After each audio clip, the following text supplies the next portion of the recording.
This is the X-Zone Broadcast Network, broadcasting worldwide on broadcast affiliates and satellite program providers, including CNN Broadcast Network, Sirius Satellite Network, Star Media, Good News Radio Network, Angel Broadcast Network, Wiki Broadcast Network, and WPBN TV. For more information on the X-Zone Broadcast Network, visit us at www.xzbn.net.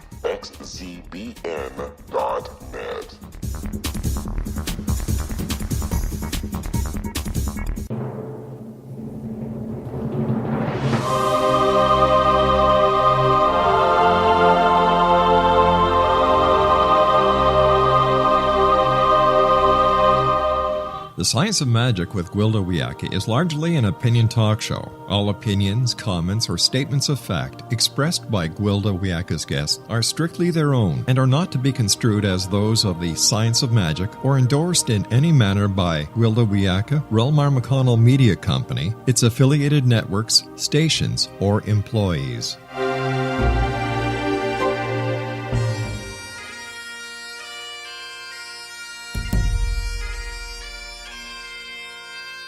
Welcome to the Science of Magic with Gwilda Wiyaka, a program dedicated to uncovering the unified nature of reality and humanity's ever-evolving place as truly galactic beings. For more information on the Science of Magic with Gwilda Wiyaka, visit us online at www.thescienceofmagic.net.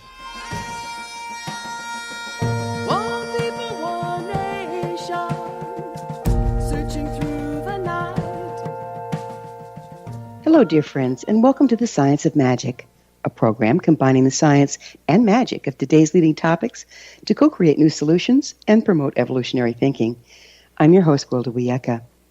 This hour we'll be exploring spirit animals, dreams, and prophecies. Across ages and cultures, there are reports of white spirit animals being born to herald times of change. From the white buffalo calf to white elephants, these animals have been seen as sacred prophets by shaman and medicine people. They purportedly come as power animals through the shamanic trances to tell the practitioner of their sacred duty to use their gifts on behalf of the people. White spirit animals come in physical form or in visions and dreams to forewarn those who could hear about upcoming monumental changes and shifts of consciousness. Such a spirit animal was born on a farm in Wisconsin, August 20th, 1994. Miracle, the sacred white female buffalo calf, was not an albino and was considered to be the first true white buffalo calf born since 1933.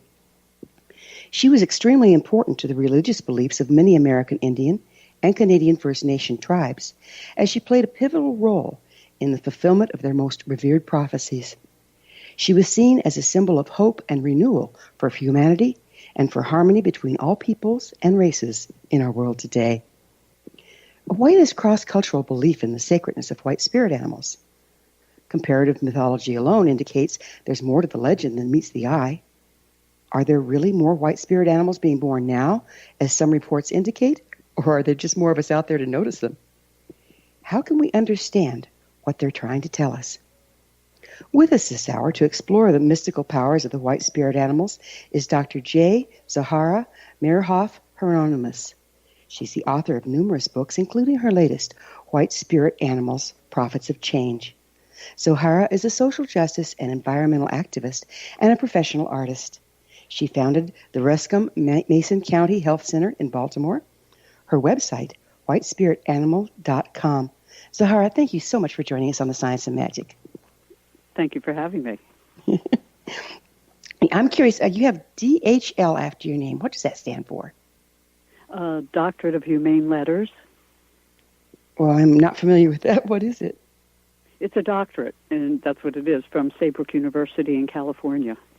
Oh, okay. It's not honorary? Honorary with full uses as though it weren't. You know, a lot of people get honorary doctorates as a political or a financial pay. I got mine actually for my body of life work and was told it is no different than having received any other doctorate, and that I've done more work than many doctoral candidates and deserve several doctorates, but they could only award one at a time. Rats. You could have used more, right? No, one was fine, actually. What was your education in? Well, I have been an artist. Every 10 years I've changed career paths. I was in the performing arts for a decade. Then I was a mime and an artist and a singer-songwriter. And then for a decade I practiced the healing arts and founded the Ruscombe Mansion Community Health Center and learned all about distant healing, non-local consciousness, acupuncture, homeopathy, nutrition, and put the center together, believing that it was so important. And that was back in 1985, so that's a long time ago, 30-plus years. Yeah, you're on the leading edge of it back then. It was the leading edge. It's the oldest freestanding integrative holistic healing center in the country, actually, that was not founded around a particular spiritual guru or a particular spiritual lineage. It was based in the Western mystery tradition in the sense that it's an individuated path, and the way integrative healing works is explicitly that it's a journey. It's not something that's done to you. It's an opportunity for you. So, we're in our 34th year almost, and then for a decade I practiced all the communication arts. I was a broadcaster. I wrote for newspaper. I did television shows as well and cable.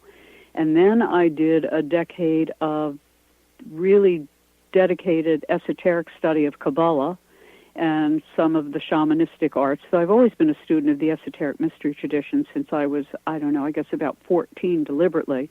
And I'm now in my mid-60s, so it's been a long haul, half a century of working at it.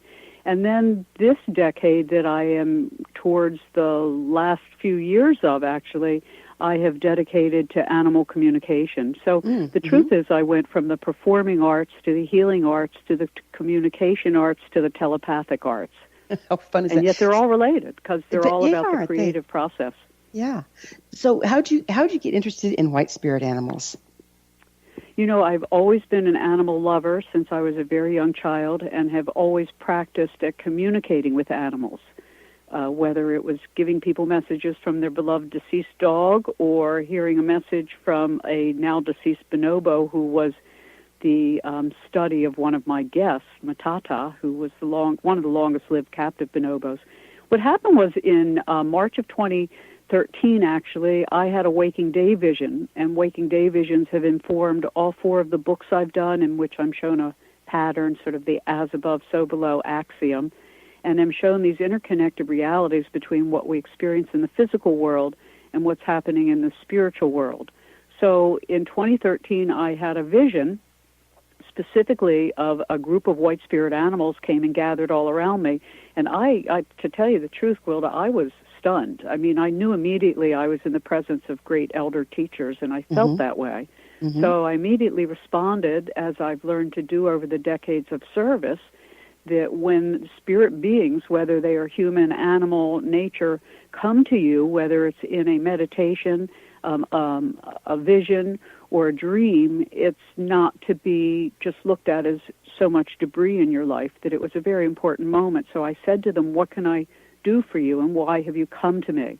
And they explained that they wanted me to tell their story, and it was like 12 different white spirit animals. There was a buffalo and a wolf and a giraffe and a whale and a shark, and I didn't write about all of them. I wrote about 5 that I was instructed to write about, which is the buffalo, the wolf, the elephant, the bear, and I'm forgetting somebody. I do this all the time.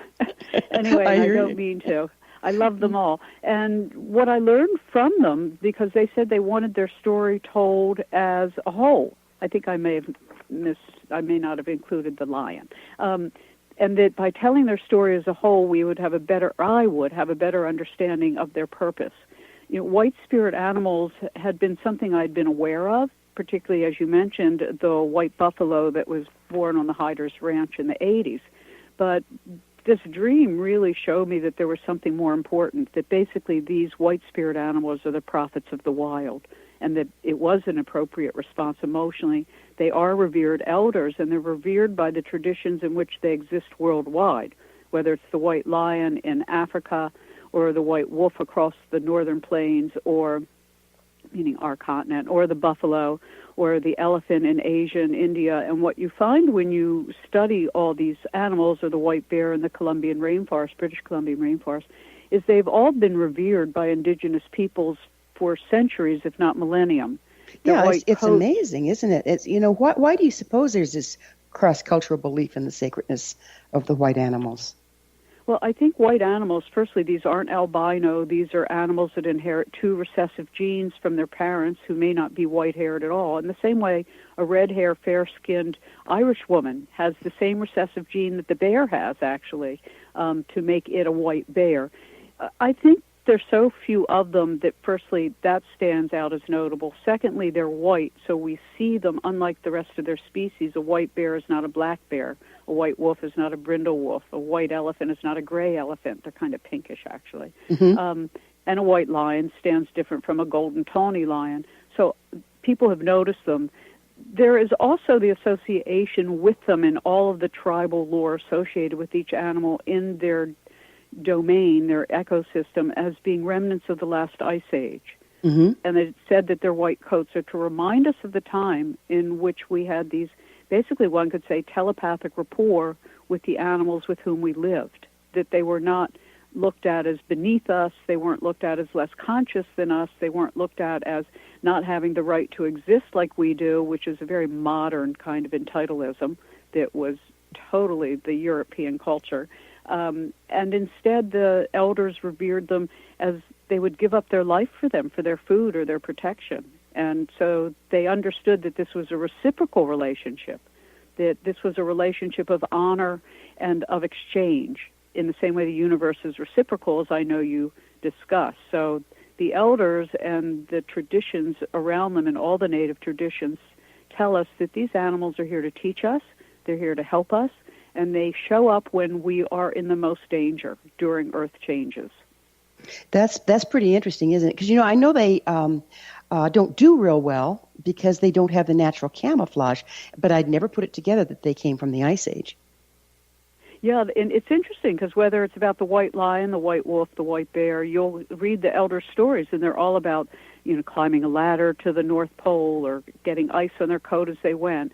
But when you speak to the animals themselves and you look at the shamanistic tradition they are deeply ingrained in, these are our teachers. And they taught us how to survive. They taught us how to hunt. They taught us how to stay warm.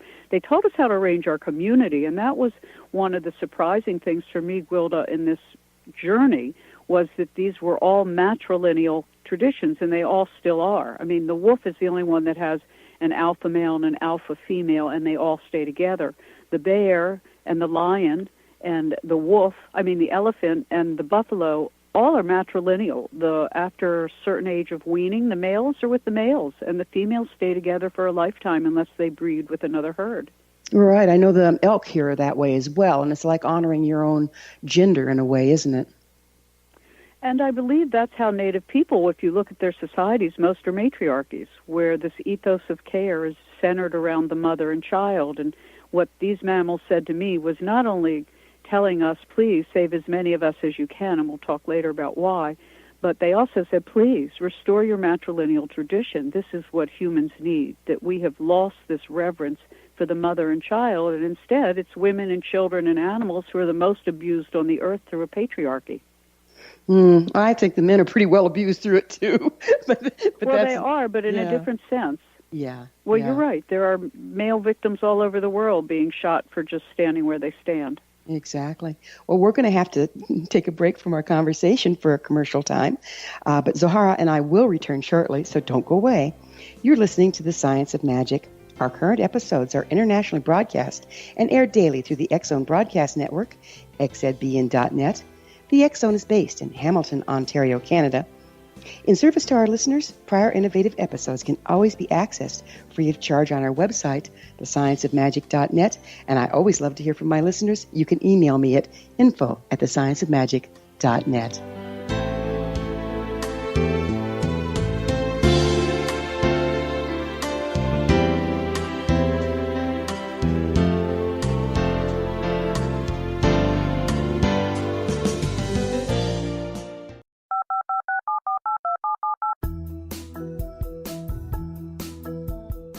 Did you know that when you're on the road with limited data or Wi-Fi, you can still listen to the X-Zone radio show with Rob McConnell, The Science of Magic with Gwilda Wiyaka, X-1, Dimension X, Space Patrol, and every minute of the X Zone Broadcast Network by calling 213-401-0080, courtesy of Audio Now. No smartphone, app, or internet needed. It saves your data plan, and it's free if you have unlimited minutes.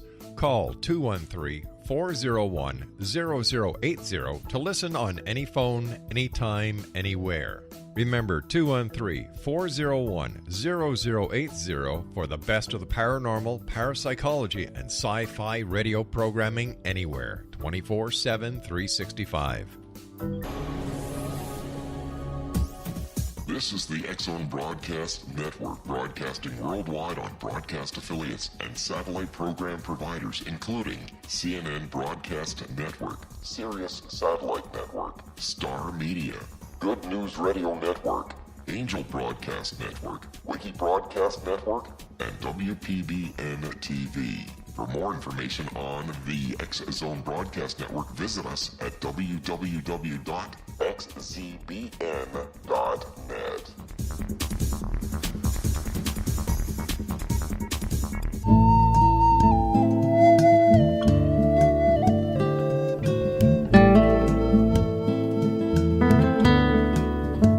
Welcome back. This is the Science of Magic, dedicated to unification and evolution of consciousness. I'm your host, Gwilda Wiyaka. Our guest this hour is Dr. J. Zohara Meyerhoff Hieronimus, the author of White Spirit Animals, Prophets of Change. Her website, whitespiritanimals.com. Zohara, we were getting into the how some of the message that you're getting from the white animals is to go back into a matriarchy. Would you mind continuing with that? Well, it was the surprise. You know, people often say, well, what surprised you in this journey? And I always say, that surprised me. Going into writing this book, when they said, if you tell our story as a group, you'll better understand our purpose, had I not, I probably wouldn't have seen this. A matriarchy, unlike people's misgivings or their misinformation, is not about women being in charge. Matriarchies are lateral arrangements of consensus by self-governed people. That is essentially what the Western Mystery Path establishes, is that each of us, and this is what the native traditions teach and believe, that each of us is obligated to come into self-mastery. And in coming into self-refinement and our management of our own emotions and our own inclinations, and to do good, to be of service, to be humble, all these wonderful attributes we work towards, if that's our choice, which for many of us on a deliberate conscious path it is that a matriarchy says that we are all equal, but we all have equal responsibility to managing ourselves. It's not a hierarchy that is hierarchical in the sense of a vertical arrangement. It's very lateral. So in the indigenous traditions and in the white spirit animal traditions, it is the female elder who teaches the entire herd how to manage themselves, how to arrange their society, how to hunt, how to play, how to groom, how to make shelter. And because of this, the entire management of the ecosystem is dependent on the elder female in each of these herds being cared for. So the entire herd, whether it's the bears, well, the bears are different because they live in very small clusters of a mother and her two cubs, and there is no, unlike the Goldilocks story, there is no stay-at-home father bear. There's no Papa Bear in the man's den, in the cave, the man cave, I think they call it. It's actually a female cave where the baby cubs will stay up until 2 and 3 years of age, and then if they're female, they'll tend to stay around until they mate and start their own family. If they're male, they go out early, and they find other male bears to travel with. So in matriarchies, it's understood that the female elder is the arbitrator of who's in power, who loses power, in the animal tradition as well. And in indigenous peoples, in the League of the Iroquois, we see this, that the women were the landholders. The women were the deciders of who would be what within the constellation of their community. But this isn't universal among the white spirit animals. You know, like you stated, the wolves have alpha pairs. I mean, it's not universal. So why are you getting... But it is still a matriarchy. I have to clarify that, because they have an innate wiring of appreciating that without the female, there's no continuance of their lineage. And that would seem more like equality to me than I think a matriarchy. The wolf is. The wolf is, because, and that's what I said in the beginning, the wolf is the only one of these 5 apex guardian mammals, and they're apex because they are the apex guardian of their ecosystems. So not only are they white, not only are they rare, not only they are in matriarchies, but other than the wolf, which is true egalitarianism, and I think represents exactly how we need to conduct ourselves. But in any event, they are the apex of their ecosystem, and without them, that ecosystem collapses. So they are also, many of them, represented in the star systems above us. Right. But this was their teaching, not mine. Yeah. Let's change gears just a little bit. Where did you get your shamanic training? I can't say I've had any specific shamanic training, nor do I claim to be a shaman. What I did intend to do for this book was use the talents I've cultivated over the 50 or so years I've been doing this work of dowsing, radionics, healing at a distance, far-seeing, remote viewing. I've done all of these things and had the privilege of being trained by the teachers of the teachers. I'm very lucky in that way.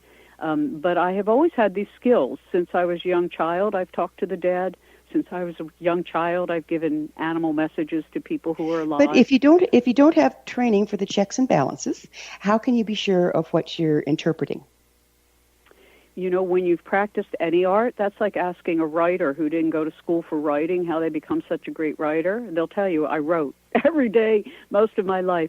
You know, when you cultivate your own innate talents, and that's why this is so important and why I did this, I wanted to see how do shamans, medicine healers, use dreams for healing, like the Greeks did, like we all did traditionally. Humans are designed to use dreams for healing. And I wanted to show that dream telepathy, unlike waking telepathy, which I do for people for free, I always do all this work for service, is something any human can do. And that's why I specifically wrote this book in that fashion, was using dreams as a method of communication, because if everything is one, Gwilda, and consciousness is basically an intermeshed network of light that's kind of like signals sent and signals received, then it means anything any human focuses their attention on and has intention to be true to what it is that they're doing and whatever it is they're collaborating with, we have the opportunity to learn. So this is why in all of Jungian therapeutics and in many other psychological modalities, they encourage their clients to use dreams for their healing. Dreams are amazing things, and there's lots of different kinds of dreams. We have dreams that we just get as individuals. There's shamanic dreams that you intentionally go out, and then you have to interpret what's coming. And I understand the white spirit animals can come to us in all kinds of dreams, in daydreams, in visions, in night dreams, in shamanic journeys. How can you tell what they're trying to say? You know, it's a great question, and people ask me this all the time when I give classes on, how to talk to your animals, how to know what the tree is telling you. I really believe it's all in practice, because you have to, over a period of time, learn the difference in your own anatomy between projection, imagination, and reception. Yeah, and very good not point. Not everybody receives in the same way. Some people will hear something. Another person might see something. Somebody else might actually smell something. The way I work is I work with my eyes completely wide open, and it's almost like somebody puts a big screen in front of me. And not only do I see the story of whatever it is I have come into rapport with, I hear it. I'm almost like watching a foreign film with, subtitles, only the subtitles are their language translated into English for me. How can you tell, though, if what you're seeing is literal or metaphorical? Another great question. Again, practice. What I have found, and this is what Ingo Swann, the late visionary artist, etc., Maverick, who helped create, along with Russell Targ and others, the protocol for remote viewing back in the 1960s when the CIA first recruited them to do this, is to practice non-judgment. The big thing is to just look at what you see and not judge it, not label it, not name it, just experience it. And over time, what I discovered for myself, again, it may not be true for other people, is that my first impressions are the most accurate. But as soon as I try to figure it out, that can't be true, the elephant telling me that they fly, that's impossible. whatever it is we hear or learn from whoever or whatever we're coming into rapport with, whether it's we're standing next to a tree in our backyard or meditating on the rainforest in the Amazon, is to really have some faith in the universal way in which all life talks. And it talks through images. It does. And sometimes it's metaphorical, but sometimes it's quite literal. And I see that, how can we tell if we're getting a literal or a metaphorical? And how can we tell if what we're getting is for us as individuals or for the larger group of people? That's the question the prophets had to struggle with. I wrote a book on the prophets of Israel, both the female prophets and others, and that was one of the challenges of finding a real prophet and a false prophet. And the prophets themselves were told, sometimes the information is for you alone, and sometimes it's information you have to share with the community. My late teacher of dowsing, the late Terry Edward Ross III, who was probably one of the greatest dowsers of the 20th century, said to always ask, may I, can I, should I? And what he was meaning, like, you want to douse for a well, you have to first ask the lamb, may I douse for a well here? Can I? Do I have the ability? And should I? Should I do something that, imposes my presence, my intention, my conscious will? And the same thing with an animal. Let's say someone in the audience wants to come into rapport with their beloved dog who has passed over. First they ask, can I? Should I? And may I? Meaning asking the permission of the deceased or of the tree or of the river, may I talk to you? And then permission. If they say yes, you have to take very seriously that you have come into rapport with a living entity. Right. I mean, the permission on the street. There's no replacing permission and respect. And I think that that's something that we've really gotten away from. We just assume that because we can, we should or could, or it's our right. And boy, that's really driving us down a wrong trail. Would you mind sharing with me what's the difference between power animals, totems, and white spirit animals? Well, white spirit animals can be somebody's totem, meaning a totem is an animal that we come into rapport with whom we come into deliberate collaboration. And it's deliberate on both species' parts. Some humans think, well, I can call the wolf whenever I want. Well, that's not really true. It's like no different than a dog running around outside. You can call them, that doesn't mean they'll come. And back to this reciprocity. So totems are often things that people have found just in their life. They feel connected to a bear, or they see a bear painting, or they see a movie with the bear, or their brother calls them little bear, or whatever it is.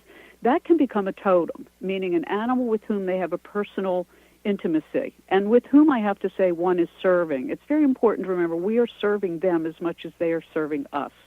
And that's essential because people kind of merchandise spirit animals, and they objectify them like they're, something you just put in your pocket or on the list of your accomplishments, that these are sentient beings with their own culture and history and memory and story. And that's the other thing I'm glad you brought up, because there's so much ego involvement with people. Well, my totem is a such and such. Well, where's the humbleness? How, we need to respect the fact that something has chosen us to support at this time.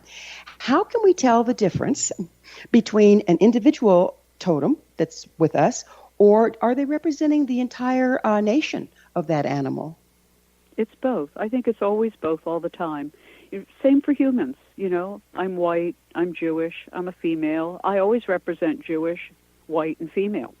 And the same thing with the animals. When we come into rapport with an animal, they are a member of a community. And what you do with that one affects the whole. So how I treat somebody in, a nation affects the whole. If we are to believe the esoteric teachings, which I do, and if we are to believe quantum physics, which I do, then all thing is interconnected at all times.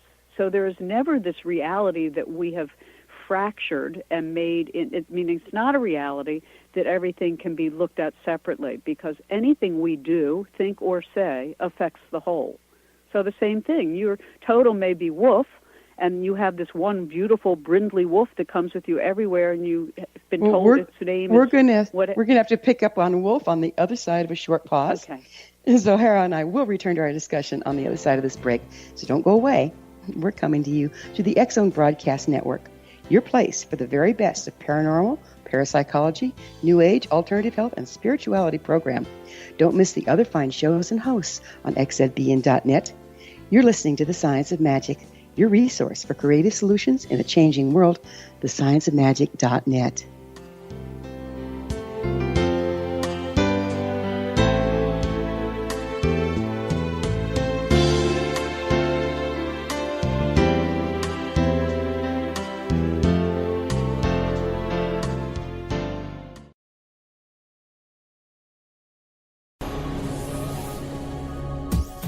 This is the X-Zone Broadcast Network, broadcasting worldwide on broadcast affiliates and satellite program providers, including CNN Broadcast Network, Sirius Satellite Network, Star Media, Good News Radio Network, Angel Broadcast Network, Wiki Broadcast Network, and WPBN TV. For more information on the X-Zone Broadcast Network, visit us at www.xzbn.net.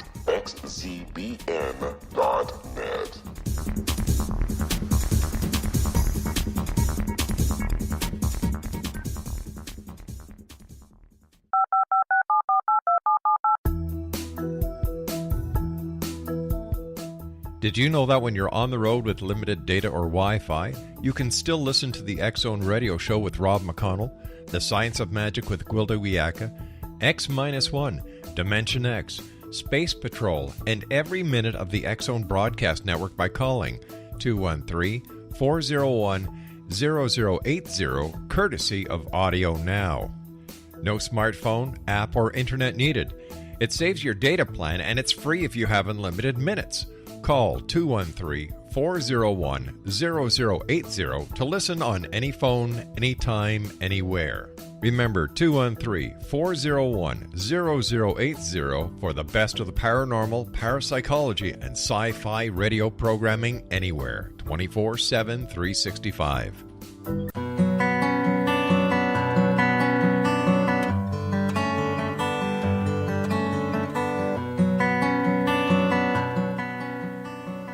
Welcome back. This is The Science of Magic, a place where magic and science come together to promote enlightenment.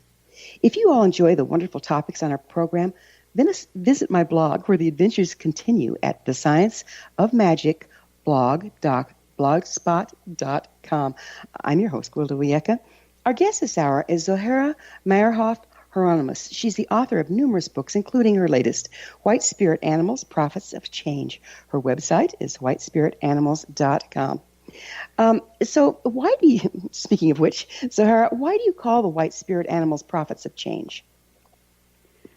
Well, I believe from everything I've learned and studied is that the white spirit animals really are the prophets of their species and the prophets of the wild. In the same way humans have prophets, people that are gifted with a particular capacity to see beyond their local environment. That's the primary thing a prophet does, as a shaman does, is to gather information outside time and space that most people are constrained by.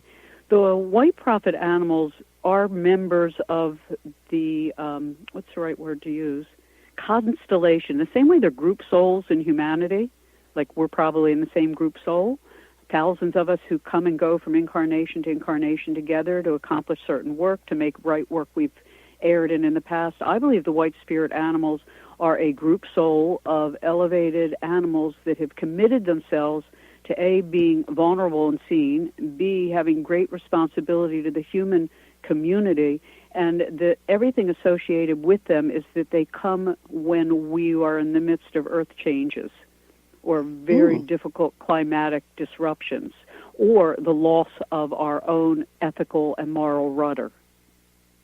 So you think that we're in those kind of times right now? No question about it. In my mind, from a Kabbalistic perspective, which I have been a lifelong student of, the tree of life are these 10 sephirot, or spheres of light, that are built like the anatomy of the human. There's a head and 2 arms and a chest and a stomach and generative organs and legs and feet.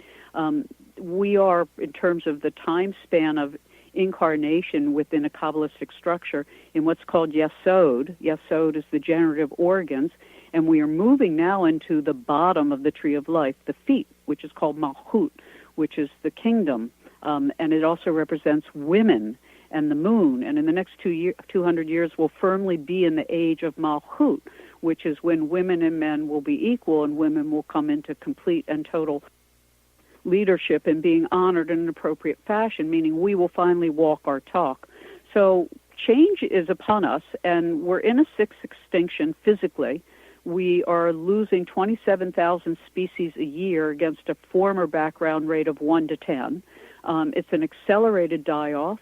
Paul Crutzen, who got the Nobel Prize for his work in ozone, has named this Anthropocene, which is to suggest our impact on the environment since the 1800s is severe enough to call it, the human-impacted ecological time period within a interglacial age. But, okay, so there's no question we're in for big, big changes.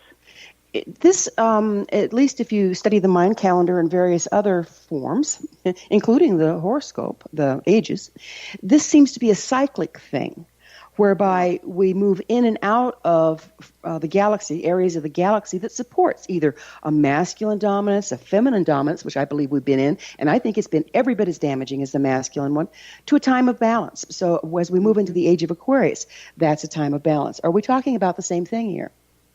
We are. The question of balance is everybody is male and female. We're just more female if we're in a feminine body by a few percent, and we're more male if we're in a male body. So we're all male and female. We all have a right and left hemisphere. We all are dealing with bringing into unity that which we experience as duality. So within our own nature, we have to learn to balance our masculine and feminine natures. I'm a very aggressive masculine female. So, I'm a good example of a woman who leans more towards that, to the positive pole, than the negative pole, and that's not good and bad, that's just polarities. Mm-hmm. So I don't disagree with you in that, but there are stages of evolution that take place in order to ground something, and if a needle has swung far to the right, in order to come to the middle, sometimes it has to swing to the other side and then find a balance. But it's really about all of us, and that's what the white spirit animals, prophets of change, are saying, and that's the teachings in all the traditions. It's time to take responsibility for who we each are and how each one of us conducts ourselves in word, thought, and deed. I think that's so important right now, because everybody's out there jumping up and down about this government and that government. The only way we're going to get out of this is what we do as individuals, don't you believe? And locally, I think with the kind of astrological constellations between the planetary aspects right now, with Mars squaring Pluto, and with Jupiter having moved into Scorpio, and Regulus, the star of the lion, having moved into Virgo, moves us into service rather than self-adulation, rather than, ego engorgement, which has plagued the New Age movement, unfortunately, like so many spiritual movements, so that people have gotten crumbs and mistaken it for the full meal. And what they're really getting is a lot of nothing for a lot of money. Unfortunately, the truth about you asked me some fascinating questions, and I want to thank you for them, because very few broadcasters have enough exposure like you do and involvement as you do to ask the questions you ask. How do we know what we perceive is true? What I tell people is it doesn't matter. What matters is to keep a record and keep practicing. And a simple practice about learning the difference is when you drive, imagine what color the next car is going to be coming around the corner. You do that long enough and you start seeing how well and good you're moving forward in that, then you move to the next stage. What can I do for this person who is suffering? What can I do for this environment in my local community? I think back to your simple answer of the individual is yes, it starts within each one of us. But I really believe that the solution to our global challenges are local economies. And there's a great website called localfutures.org, run by Helena Norberg Hodge in Australia. She was formerly in the UK. And they have proven that if we restore local economies, whether it's in India or Africa or Baltimore, we will have a vigorous community of people in good relationship to each other. And to bear this out after the big hurricane in Texas hit, the communities that did best were communities that already had community-supported agriculture, CSAs, already had farmers markets, already had group co-ops. Within 3 days, they were up and feeding and sheltering and taking care of each other. So exactly, and that's where we need to move. Go back to take care of ourselves and each other, and then the health of the individual. Yeah, the health of the individual community is going to then help the individuals within the community. We've just gotten too spread out. So Well, let's also, go back the to global economy destroys the local community's sovereignty. It indentures you to the World Bank or the IMF or some other corporate all those apparatus. illusionary things. Let's go Well, back to it's not illusionary. The reality is that the corporatocracy is very firmly in control of the governments of the world. I would like to get back to white spirit animals, Sure. because that's what we're dancing with here. So do you think there's really more of them being born right now than in times past? No, I think every age is a challenge if we are awake. Because if you're awake, you're going to see the imperfections. And each age offers its own solution, and each soul comes to correct whatever it is they need to, and we're each having experiences that we need to have for whatever reason. Well, you chose 5 particular spirit animals, white spirit animals, to focus on in your book. Why did you choose those 5? I didn't choose them. They chose them. I mean, people will say, well, how do you know? Well, out of the 12 or 14 that showed up, it was very clear to me that the bear, the lion, the elephant, the wolf, and the buffalo wanted their story told. The bear is really the master of healer, and the lion is the healer of the heart, and the elephant, in my way of thinking, is the most compassionate being on the planet. Aren't they amazing? Teaches us what Buddhists emulate. Mm-hmm. The wolf really is the guardian of life and death. Anubis is a wolf. That's the short story. And buffalo, in the sense of the northern continent, are essential for us to pursue our spiritual role on the planet. Buffalo are the restorer of spirit, and they're also the cultivator of soil. And that's the message. The fact that buffalo are rising in the United States, that there's an effort to preserve them, that the former President Obama named them our national mammal, the fact that they're being bred, that there's so many now white spirit animals. Cynthia Hart, who I discuss in the book extensively, has the White Bison Association now settling around the mounds in Ohio. The buffalo and the white buffalo calf woman, the Lakota prophecy story, is very important. So each of these mammals, have been exposed to humanity for a very long time, and more people than not have been exposed to them in their own native habitats. But they are the ones that chose which of the mammals should be written about together. So do you think that they're holding a particular frequency between the 5 of them that we need to have present right now? That's a great question. I'm sure they do. Again, everything physical holds a frequency because it is a frequency. If we're all light emanating and receiving, that is what essentially everything is a vibratory rate. So when we change our vibration, and back to the Maya, they say that we're now in a recycling every month of we're at a highest frequency this planet can receive and be able to withstand it. I mean, it's called the 9th wave. That other cycles were millions of years, well, first billions, then millions, and hundreds of thousands and hundreds. Now we're down to every 30-plus days we recycle. So they're telling us that every 30 days, each one of us, like with the moon, the new moon to the full moon, is a time when we should be going out into the world and creating things and being, bold about manifestation. From the full moon to the new moon is when we should go within and retrieve and come back. So I think that even the Maya say that we are now being put back in harmony with the moon, which the Gregorian calendar took us off at. So the mammals all follow the lunar tide, and they are all lunarly driven beings. Humans, for the most part, many of us, no longer live in association with the lunar cycle. So yes, and they also each, for the most part, not all of them, the elephant, I haven't found the right star system, but the others are all represented in the heavens above us. So they represent, so the white bear represents the whole entire northern pole, or the pole star, where all our continents come together, where everything on Earth, all the longitudes come together.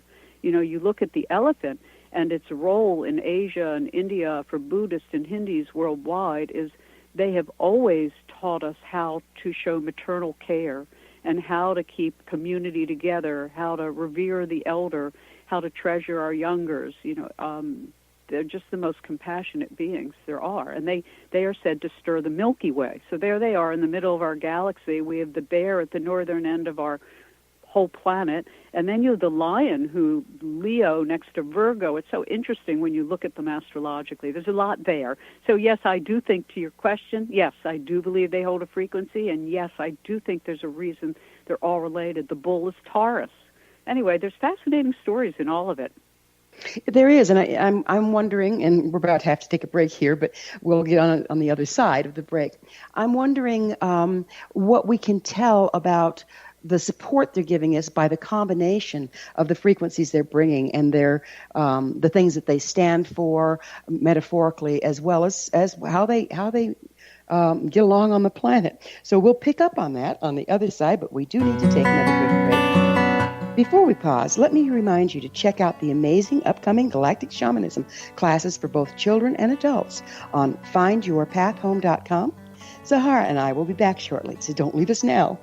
This is The Science of Magic, your resource to altruistic professionals of science and the esoteric working together to create common ground for the betterment of our world.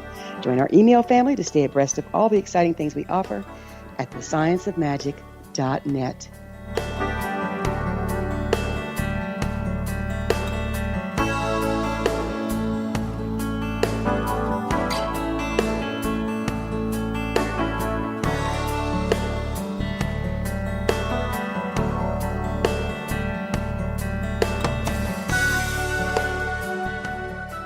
The Earth is under ever-increasing pressure from untenable lifestyles and growing populations. Yet, viable answers seem in short supply. What if I told you there's an ancient form that can empower you to take charge of your life?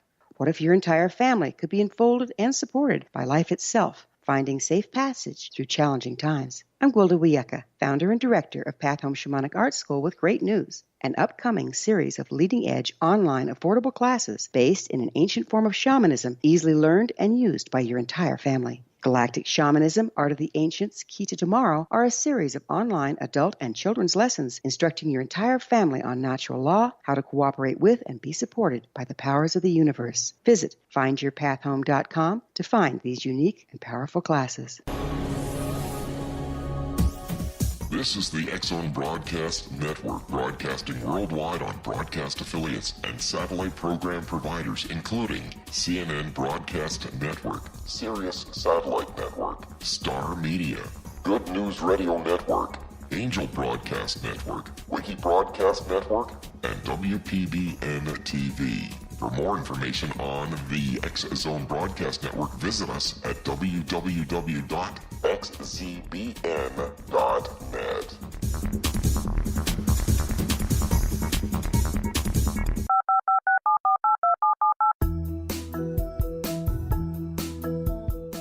Did you know that when you're on the road with limited data or Wi-Fi, you can still listen to the X-Zone Radio Show with Rob McConnell, The Science of Magic with Gwilda Wiyaka, X-1, Dimension X, Space Patrol, and every minute of the X-Zone Broadcast Network by calling 213-401-0080, courtesy of Audio Now. No smartphone, app, or internet needed. It saves your data plan, and it's free if you have unlimited minutes. Call 213-401-0080 to listen on any phone, anytime, anywhere. Remember, 213-401-0080 for the best of the paranormal, parapsychology, and sci-fi radio programming anywhere. 24/7, 365. Welcome back. This is The Science of Magic, bringing together gifted people of service to the world. I'm your host, Gwilda Wiyaka. What's up in your world? I always love to hear from my listeners. Email me at info@thescienceofmagic.net and suggest a topic or guest that's on your mind. I'm sure we'll all enjoy them. Our guest this hour is Zohara Meyerhoff Hieronimus, the author of White Spirit Animals, Prophets of Change. Her website, whitespiritanimals.com. So, Zohara, we were going into what is the conglomerate, if you will, frequency being supported by these 5 animals that brought themselves to you at this time, and how is that helping us move through these times of change? Do you want to explain to me what you believe to be the frequency? I mean, when you say frequency, that can mean so many things to so many different people listening. Sure. You bet. So for me, at least in a lot of the teachings that I had, each animal tribe, okay, so tribe of animals, the species, is responsible for holding a set of frequencies without which wouldn't be present on the planet. And that also described why sometimes different animals go extinct because the frequencies are changing. That they're always present in energetic level, but they're manifest physically here in different groupings at different times to support different frequencies. That's what I'm talking about. Okay, and I think we could say that that's true of anything in the manifest realm, that when it's manifest, it holds a certain frequency. We could debate, as could anybody in the spiritual sort of investigative world, is the extinction timely? Was it premature? Was it destined in that time frame? And ultimately, that doesn't really matter either. What matters is what we do with our incarnation. So I'd say the same thing for these white spirit animals and their purpose. I do, though, think that when we look at the degree to which human appropriation of their habitat and human encroachment on their community, either through killing or captivity, is not natural. So I would say that what we do to these animals is not natural.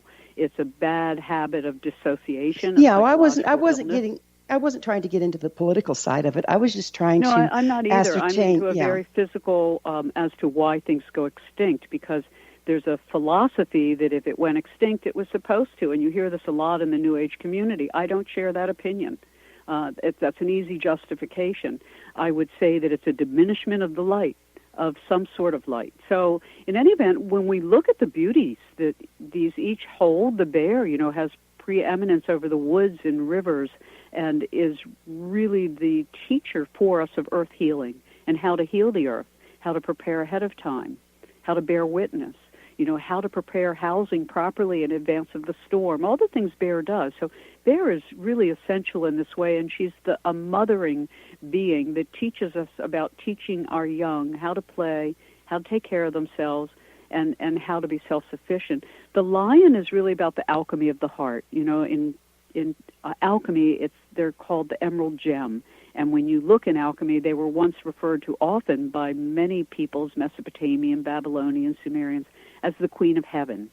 So they teach us about being courageous and having a pure heart of love, that our goal and our obligation is guardianship of the world, which is how they're revered. The lion is considered guardian of the world.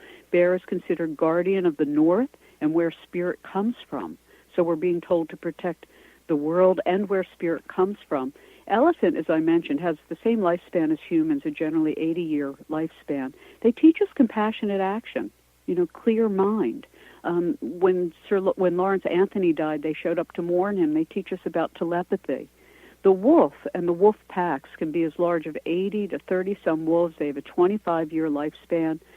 They're the closest to us of any mammal, truthfully, spiritually, because they're guardians of the threshold. It's they who help us appreciate that life and death is a continuum. And so they're always there when somebody's crossing over or coming into the world. And they teach CPR, conservation, preservation, and restoration. And the buffalo I mentioned earlier really reinvigorate the soil. And they now know that without the buffalo, the prairies die. If we reinstall the buffalo into roaming migratory lands, we will have very fertile soils, which is really good for unstable climate. Each of these animals, when restored to their rightful presence in their ecosystems, will help these ecosystems remain resilient during Earth changes. And buffalo, because they were so willing to give up their life for humans, teaches us what it is to have this vision beyond our single lifetime, that we are all, whether animal or human, here beyond ourselves. We're for everybody.